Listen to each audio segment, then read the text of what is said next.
A four-vehicle convoy left the Armored Forward Operating Base known as FOB Shank in northeastern Afghanistan to deliver basic supplies to the local villagers. The soldiers had experienced numerous IEDs throughout the summer. 30 minutes into the mission, one of the vehicles in the convoy was struck by a roadside bomb. The last vehicle was hit and the force of the explosion set the MATV vehicle 40 feet from impact, instantly killing two soldiers, Specialist James Page, the gunner, and Specialist Matthew George, the driver. The vehicle was upside down with Sergeant Atkinson and Specialist Raymond Alcarez, the combat medic for the convoy. As the convoy began to aid Sergeant Atkinson and Specialist Raymond Alcarez, they realized both soldiers had faint pulses and were still alive. The 173rd Airborne Support Brigade had only 45 days left in their deployment. Raymond Alcarez Jr. was born November 4, 1989 in Redlands, California. His mother, Alma, and his father, Raymond, were only married for several months before separating. Raymond was, as a young man growing up, he was very quiet to himself, but very funny in his ways. He loved joking around, and he loved comparing himself with his brother. Raymond had an older brother, Lucas, and the two were 12 years apart. Two words him and his brother would always say: "Mom loves me more." No, Mom loves me more. And I thought that was just funny between them. Lucas became Raymond's father figure and helped his mom raise his younger brother. I felt like his protector, obviously, being the older brother, very overbearing over him, but the love, it was unbelievable.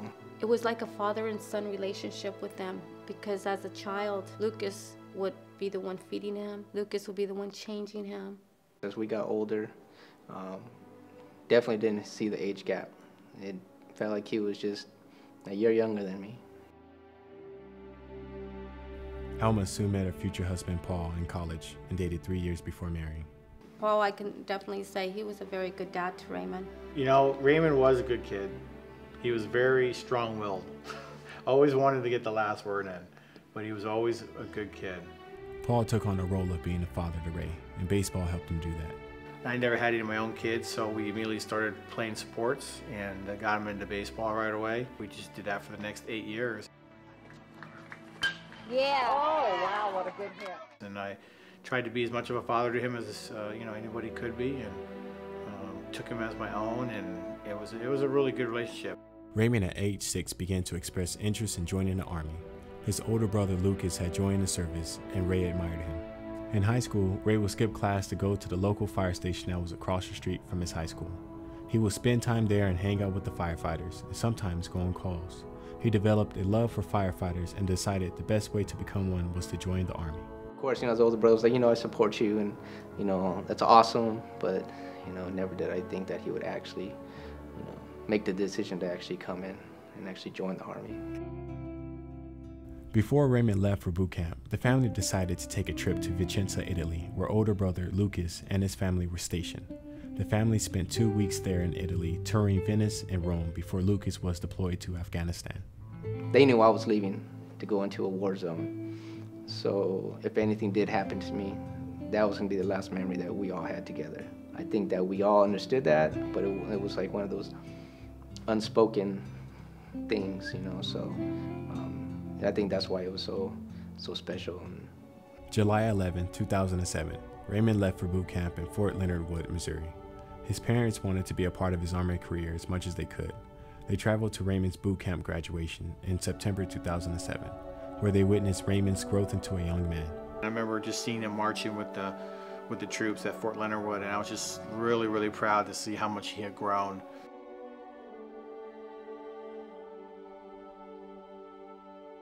What's up, bro? I'm in Afghanistan right now. I just completed basic training. I just want to say I love you and thank you for everything you've done. And it was fun. Thank you for giving me the encouragement to join the Army, because it's the best thing I've ever done. All right, take care of yourself.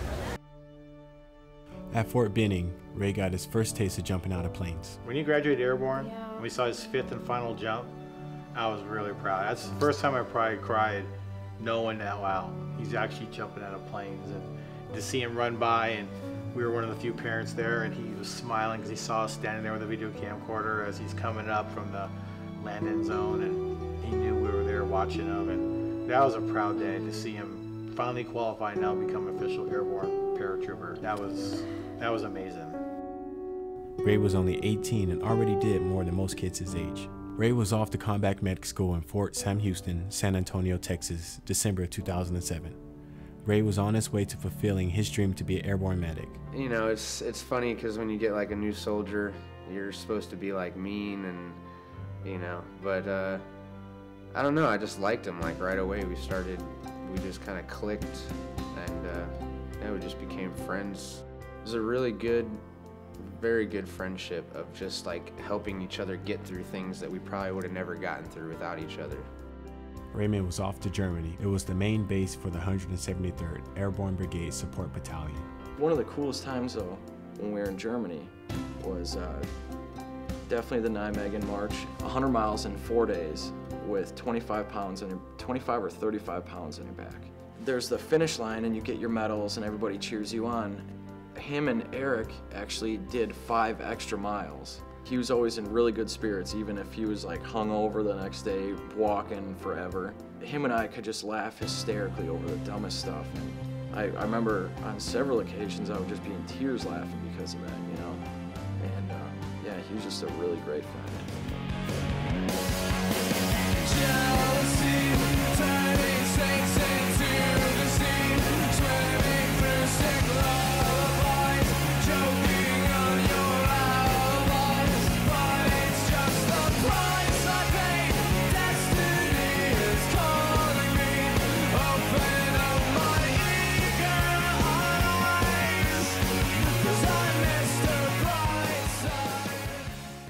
Ray's brother Lucas was in Afghanistan, attached with the chosen company 2nd 503rd 173rd Airborne Combat Brigade, which was in some of the most intense fighting going on in Afghanistan.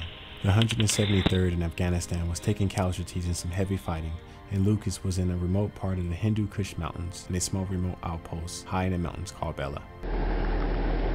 Video diary, June 8th, 2008, on the way back from Wanat. Me, Sergeant Gobble, Hanson, Covader, Sergeant Sam, came under heavy fire. The Battle of Wanat in eastern Afghanistan. In that long war, few battles have been as bloody. This is one of the deadliest attacks of the war. The target, a remote U.S. outpost in Wanat. The date, July 13th, 2008. My platoon got in a huge firefight. We got in a big firefight. We lost.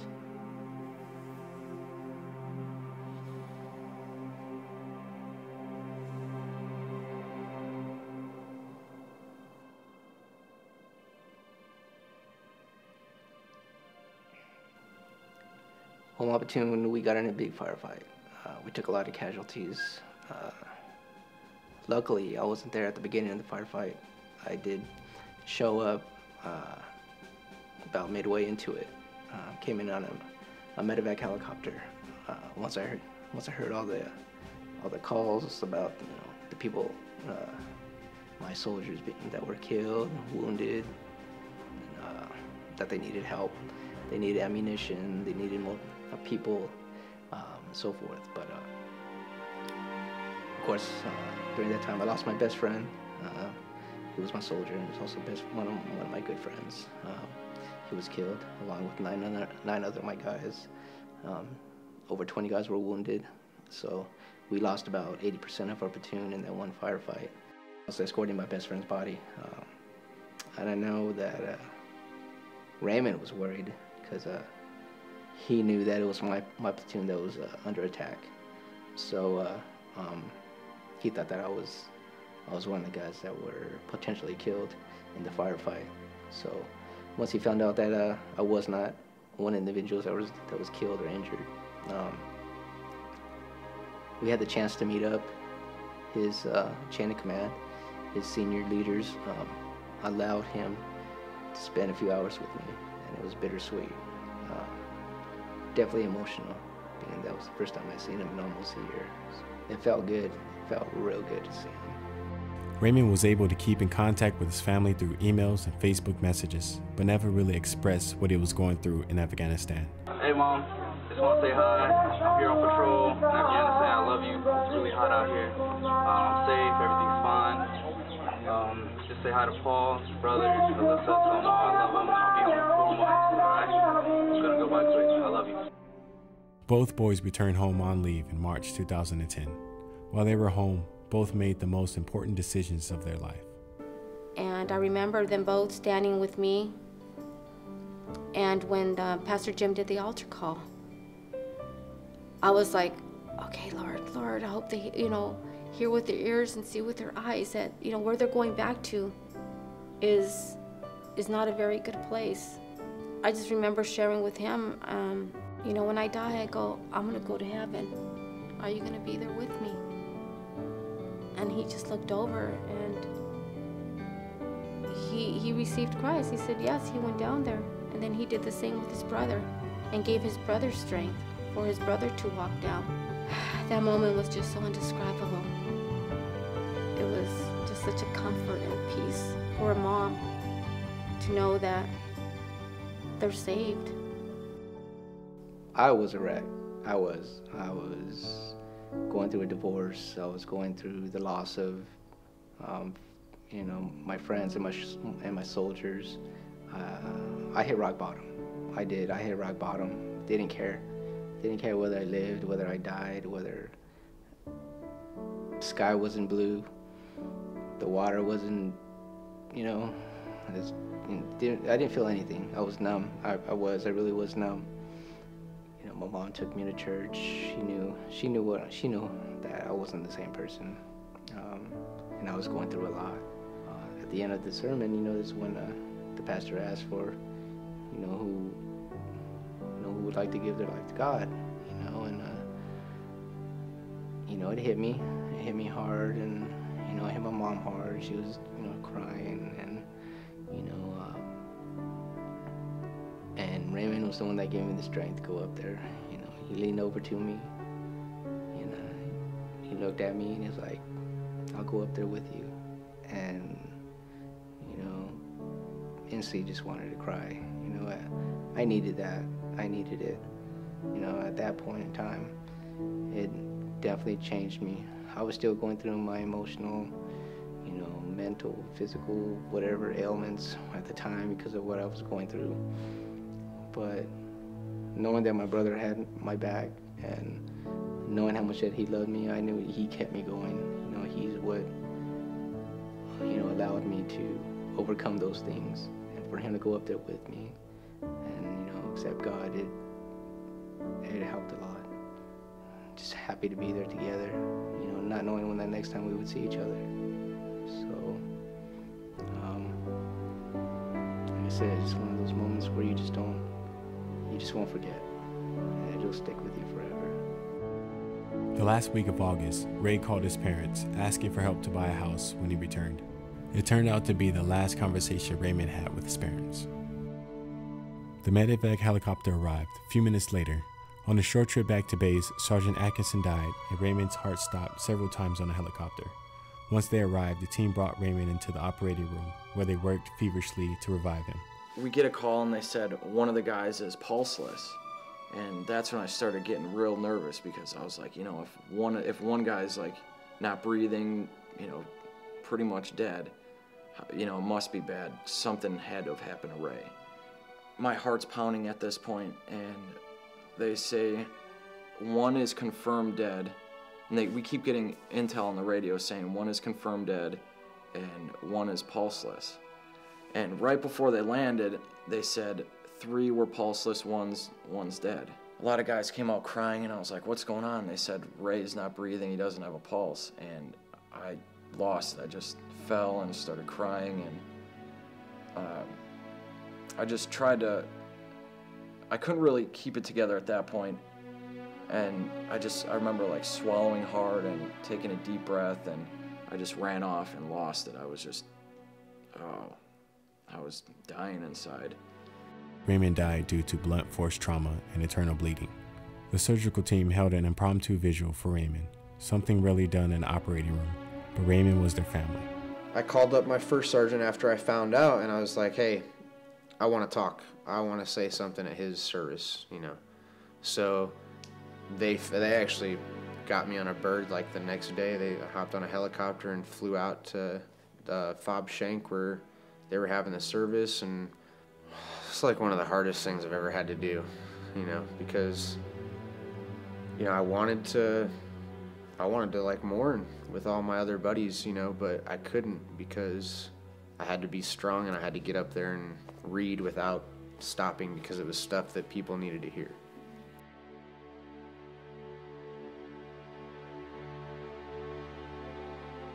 I look down the street and I see these 2 Army soldiers get out of a car, you know, about 3 houses down. And I'm thinking, well, why are they there? You know, only people with military anybody with military on the block was either us or our neighbor Bill. He had 2 boys over in Afghanistan. And all of a sudden he started walking towards me, and I just had a weird feeling that something was not right. So I walked back in the house hoping they wouldn't come over, and then I walked back out, and that's when they came up to our lawn and they asked if I was Paul Murphy, and I said yes, and I said Raymond was killed, wasn't he? And I just broke down. As I went into the kitchen, it's like the way you see it in the movies. The two militaries, officials sitting in your living room.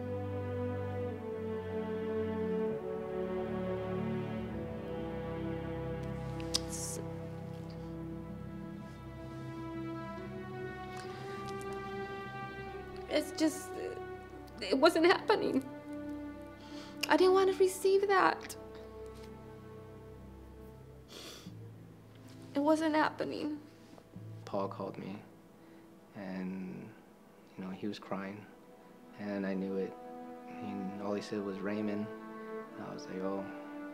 And my mom happened to walk in at the same moment that he called me, and that's when I heard her, you know, yell and scream, and I just hung up the phone. 6 hours later, the family was on a plane headed to Dover Air Force Base in Delaware. Basically, they have a little ceremony where they bring the bodies back on an airplane, and they do it real formally, really respectfully. They actually physically escort his body on a private charter from Dover, Delaware to Ontario, which we came back on actually September 11th, which is kind of ironic.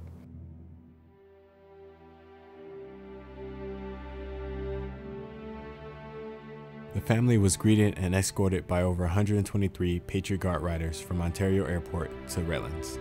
All the police and fire agencies from Ontario to Redlands participated in honoring Raymond along the 28-mile route. Hundreds of people lined in the streets and honored Ray. Fire engines held American flags and saluted the family as they passed. On September 15, 2010, Ray's funeral service was held at the Rock Church and Road Outreach Center. Over 600 people attended, with the senior pastor conducting the service.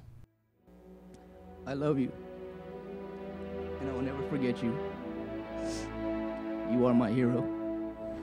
I'm just glad I got to spend the 2.5 years I did with him. I'm blessed to have had that time with him because I have nothing but good memories of him that I can relive for my life, for the rest of my life. Over 100 people gave their lives to the Lord. Raymond saved lives in Afghanistan, and through his death, he was still saving lives.